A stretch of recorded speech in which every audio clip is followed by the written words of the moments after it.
Bismillahirrahmanirrahim. Assalamualaikum warahmatullahi wabarakatuh.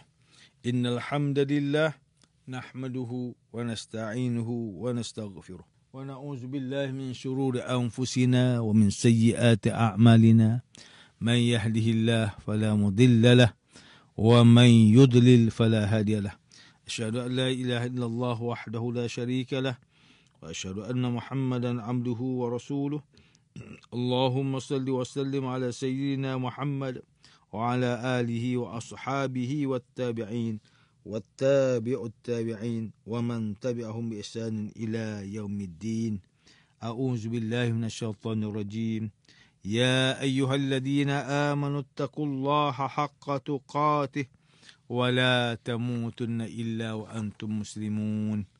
Yang berusaha Tuan Haji Ahmad Nazri Muhammad Yusof selaku penerbit rancangan tafsir Al-Quran dan seterusnya sidang pendengar yang dirahmati Allah Subhanahu wa taala, bersama saya Profesor Dr. Muhammad Najib bin Abdul Qadir, Pusat Kajian Al-Quran dan As-Sunnah, Fakulti Pengajian Islam, Universiti Kebangsaan Malaysia.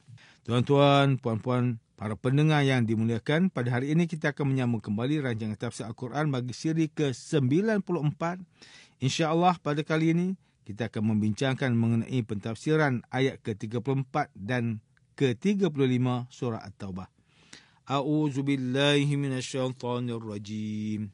Ya ayyuhalladzina amanu inna katsiran minal ahbari war-ruhban إن كثيرا من الأحبار والرهبان ليأكلون أموال الناس بالباطل ويصدون عن سبيل الله والذين يكنزون الذهب والفضة ولا ينفقونها في سبيل الله فبشرهم بعذاب أليم يوم يحمى عليها في نار جهنم فتكوى بها جباههم وجنوبهم وظهورهم هذا ما كنزتم لأنفسكم فذوقوا ما كنتم تكنزون. Wahai orang yang beriman, sesungguhnya banyak antara pendeta dan ahli agama, iaitu orang Yahudi dan Nasrani, memakan harta orang ramai dengan cara yang salah, dan mereka menghalangi manusia daripada jalan Allah, iaitu agama Islam. Dan ingatlah orang yang menyimpan emas dan perak serta tidak membelanjakannya pada jalan Allah, maka khabarkanlah kepada mereka dengan balasan azab siksaan yang tidak terperi sakitnya, iaitu pada hari dibakar emas dan perak itu dalam neraka Jahannam, lalu diselar dengannya dahi, rusuk dan belakang mereka, sambil dikatakan kepada mereka, inilah apa yang telah kamu simpan untuk diri kamu sendiri, oleh itu rasakanlah azab siksaan daripada apa yang kamu telah simpan. Muslimin, muslimat yang dirahmati Allah, Profesor Dr. Muhammad Quraish Shihab melalui kitabnya Tafsir Al-Misbah menghuraikan ayat ke-34 surah At-Taubah, iaitu berkenaan sifat buruk sebahagian ahli kitab. Manakala orang yang menyimpan emas dan perak merupakan kecaman yang ditujukan kepada kaum muslimin yang bakhil dan enggan membayar zakat. Penggabungan kecaman terhadap mereka dengan kecaman kepada ahli kitab mengisyaratkan bahawa betapa lemahnya iman mereka dan betapa mereka itu wajar digembirakan dengan azab siksaan yang pedih. Kemudian kalimah taknizun pada ayat ke-35 surah At-Taubah bererti menghimpun sesuatu dalam satu bekas, sama ada bekas itu berada dalam tanah maupun di permukaan bumi. Ayat ini hanya menyebut dua benda yang dihimpunkan, iaitu emas dan perak, kerana biasanya kedua-dua benda inilah yang menjadi ukuran nilai atau umumnya disimpan. Menurut Profesor Dr. Muhammad Quraish Shihab lagi, ayat ini tidak mengecam semua orang yang mengumpulkan harta, apatah lagi mereka yang menabungnya untuk masa hadapan. Kecapan kecaman ini ditujukan terhadap mereka yang menghimpunkan harta tanpa menafkahkannya di jalan Allah, iaitu tidak melaksanakan tanggungjawab sosial daripada harta yang dimiliki, iaitu zakat. Dan perbuatan inilah yang dinamakan oleh ayat ini dengan kalimah kanzun. Atas dasar itu, mereka yang telah menginfakkan harta pada jalan Allah dan menabung bakinya, maka tidaklah dinamakan sebagai taknizun. Manakala Tengku Muhammad Hasbi As-Siddiqi menerusi kitab Tafsir An-Nur, beliau menyimpulkan ayat ke-34 dan ke-35 surah At-Taubah ini dengan menyatakan bahawa Allah menjelaskan watak dan tingkah laku kebanyakan pemimpin agama dalam pergaulan antara sesama manusia sehingga para muslim mengetahui hakikat keadaan mereka. Selain itu, ayat ini juga menjelaskan bahawa harta benda orang yang bakhil akan mendatangkan bencana kepada pemiliknya. Manakala Hamka melalui kitabnya Tafsir Al-Azhar menyatakan bahawa ayat ke-34 surah At-Taubah ini ialah mengenai perbuatan memakan harta manusia dengan jalan yang batil. Batil ialah lawan kepada yang hak. Ini berarti mereka mengambil harta orang lain dengan jalan yang tidak benar dan melalui segala macam cara, sama ada dengan cara memeras, mengancam atau menipu. Maka dalam ayat ini dinyatakan bahawa kebanyakan ataupun ramai daripada kalangan mereka yang berbuat demikian.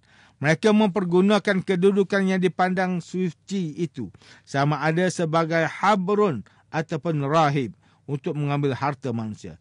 Ini kerana manusia itu segan dan takut. Lalu manusia pun melakukan kehendak mereka. Tetapi ia disebutkan sebagai kebanyakan, bukannya semuanya begitu. Ayat ke-35 surah At-Taubah ini merupakan ayat celaan keras terhadap mereka yang mengumpulkan harta tanpa mengeluarkan haknya, atau pada zaman ini dinamakan sebagai kapitalisme dan semua yang berkaitan dengannya. Ayat ini terlebih dahulu mengemukakan contoh jahat yang dibuat oleh para pemuka agama. Kemudian ia dilemparkan sebagai celaan yang keras kepada manusia, walau agama apapun yang dianuti mereka, di mana mereka menghabiskan seluruh tenaga untuk mengumpulkan harta walaupun kadang-kadang mereka tidak mengetahui sumber yang halal dan haram dan mana yang hak ataupun yang batil. Sudah tentu, jika sumber kekayaan itu daripada cara yang batil, maka nescaya berasa sangat berat untuk mengeluarkannya kepada cara yang betul. Ustaz Salahuddin Abdullah dan Ustaz Umar Khalid melalui kitab mereka Tafsir Mubin mentafsirkan ayat ke-34 surah At-Taubah dengan menyatakan bahawa Allah Subhanahu Wa Taala menyeru orang beriman agar memerhatikan perangai pendeta dan ahli agama, iaitu ahli kitab yang suka memakan harta orang awam dengan cara yang haram, dan mereka juga selalu menyekat orang ramai daripada menganut agama Islam. Ibnu Katsir rahimahullah menyatakan bahawa tujuan Allah Ta'ala memberitahu perkara ini ialah sebagai amaran terhadap kejahatan ulama usu', iaitu ulama jahat, dan para pemuja kesesatan. Manakala Ibnu Uyainah berpendapat bahawa jika ada di kalangan ulama kaum muslimin yang bersifat demikian, maka mereka itu sama ada serupa dengan ahli agama Yahudi. Jika terdapat di kalangan ahli ibadah kita yang rosak akhlaknya, maka mereka setaraf dengan ahli agama Nasrani. Ayat ke-35 surah At-Taubah ditujukan kepada orang yang menyimpan wang dan harta tanpa membayar zakat atau tidak memberi apa-apa sumbangan terhadap usaha kebajikan Islam. Az-Zamakhsyari menyatakan bahawa Allah Subhanahu Wa Taala membuat perbandingan antara orang yang menyimpan dan melonggok harta tanpa menunaikan zakat adalah sama dengan orang Yahudi dan Nasrani. Perbandingan ini patut diberi perhatian agar dapat mengawal diri daripada mengikuti jejak dan perangai mereka, kerana orang Islam yang berbuat demikian adalah layak untuk menerima azab seksaan neraka yang tidak terkira panasnya. Manakala azab seksaan yang diselar di dahi dan rusuk dengan emas, perak dan harta benda yang telah dibakar itu adalah merupakan gambaran betapa dahsyatnya penderitaan yang bakal diterima oleh orang yang kedekut untuk memberi sumbangan pada jalan Allah Subhanahu Wa Taala. Sidang pendengar yang dirahmati Allah, Demikianlah tafsir bagi ayat ke-34 dan ke-35 surah At-Taubah menurut pentafsiran oleh para ulama'. Secara umumnya, ayat ke-34 dan ke-35 surah At-Taubah ini mengandungi kisah rahib, iaitu ulama' Kristian, dan ahbar, iaitu ulama' Yahudi yang memakan harta orang lain, iaitu pengikut mereka dengan jalan yang batil. Mereka melakukan ini untuk memuaskan ketamakan dan nafsu mereka. Dalam hal ini, Al-Quran mengkritik mereka serta mengajarkan kepada kita supaya tidak berbuat demikian. Selain mencela para rahib dan ahbar, Al-Quran juga memburukkan golongan yang mengumpulkan harta dan meninggalkan zakat dengan sengaja. Mereka itulah golongan yang akan diazab di akhirat kelak. Sidang pendengar yang dirahmati Allah Subhanahu wa taala, Asy-Sya'rawi menyatakan bahawa salah satu aspek kemukjizatan Al-Quran ialah huraian ayat ke-34 dan ke-35 surah At-Taubah ini, di mana Allah Subhanahu wa taala menerangkan bahawa emas dan perak ialah dua jenis barang perlombongan yang dijadikan Allah Taala sebagai asas untuk menentukan nilai wang dan alat pertukaran dalam perdagangan, walaupun terdapat bahan galian lain yang lebih mahal dan berharga. Namun begitu, sehingga kini di seluruh dunia, kedua-dua galian ini masih lagi menjadi asas perdagangan dan nilai wang bagi setiap negara. Selain itu, azab seksaan yang menimpa para penghimpun harta dan tidak menafkahkannya di jalan Allah digambarkan ayat ke-34 dan ke-35 surah At-Taubah dengan ditimpa azab seksaan pada 3 bahagian daripada tubuh badan si penghimpunnya, iaitu dahi yang terletak di wajah mereka, rusuk dan belakang mereka. Menurut Asy-Sya'rawi, pada setiap bahagian daripada tubuh manusia itu yang disebut oleh ayat ini mempunyai peranan dalam kebakhilan mereka. Dahi yang merupakan bahagian wajah manusia adalah yang pertama berperanan ketika seseorang itu datang meminta bantuan. Ketika itu, mereka yang enggan bernafkah akan memalingkan wajah dan mengerutkan dahi mereka sewaktu mengetahui kedatangan si peminta. Pada ayat ini juga, si peminta berasa terhina, tetapi boleh jadi dia belum menghentikan niat dan meneruskan usahanya. Maka ketika itu si bakhil memalingkan badannya dan menghadap ke arah lain. Tetapi jika si peminta masih berkeras meminta, maka si bakhil pun mengambil sikap yang lebih tegas, iaitu kali ini dengan meninggalkan si peminta dan membelakanginya. Demikianlah ketiga-tiga anggota tubuh badan manusia itu berperanan agar harta yang dihimpunkan mereka tidak dinafkahkan pada jalan Allah. Jika demikian, maka sangat wajar ayat ini menyebut secara khusus ketiga-tiga anggota badan manusia dengan menyebutkan secara berurutan. Muslimin dan muslimat yang dirahmati Allah, As-Sa'di menyatakan dalam kitab tafsirnya, iaitu Tafsir As-Sa'di, bahawa ayat ke-34 dan ke-35 surah At-Taubah ini merupakan ancaman kepada orang yang meninggalkan zakat dan bukan hanya soal mengumpulkan harta saja. Menurut beliau, kritikan hanya diberikan kepada mereka yang tidak mengeluarkan zakat, manakala orang yang mengumpulkan harta dan mengeluarkan kewajipan seperti nafkah, zakat dan sedekah, maka mereka tidak dikatakan sebagai penghimpun harta sebagaimana yang disebutkan dalam ayat ini.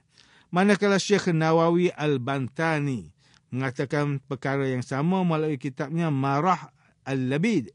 Menurut beliau, ayat ke-34 dan ke-35 surah At-Taubah ini merupakan ancaman Allah kepada orang yang meninggalkan zakat dengan sengaja. Mereka ini menimbulkan harta tanpa mahu membelanjakannya pada jalan Allah seperti nafkah, zakat, haji, kepentingan sosial dan lain perkara yang diwajibkan untuk hal tersebut.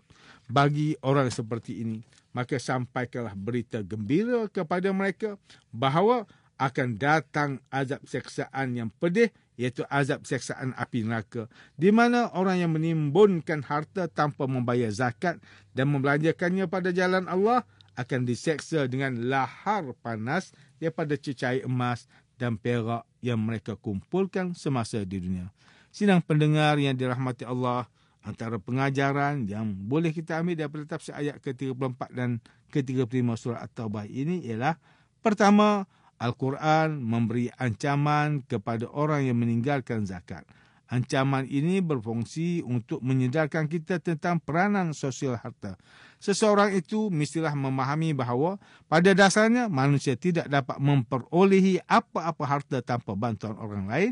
Oleh itu, dia berkewajipan untuk membantu orang lain sebaik mungkin. Kedua, mengumpul harta sebanyak mungkin dan berbangga dengannya adalah perbuatan yang sangat tercela.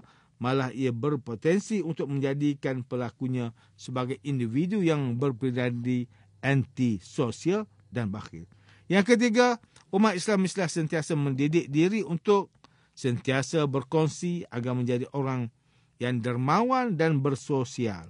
Syariat Islam sangat tegas dalam menyuarakan kewajipan zakat dan mengkritik umat Islam yang enggan menunaikan zakat dan mengeluarkan hartanya kepada agama Allah. Sidang pendengar yang dirahmati Allah, sekian sahaja rancangan tafsir Al-Quran pada hari ini.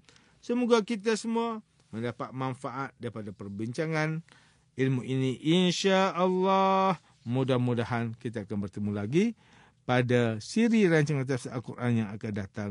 Wabillahi taufiq wal hidayah. Wassalamualaikum warahmatullahi wabarakatuh.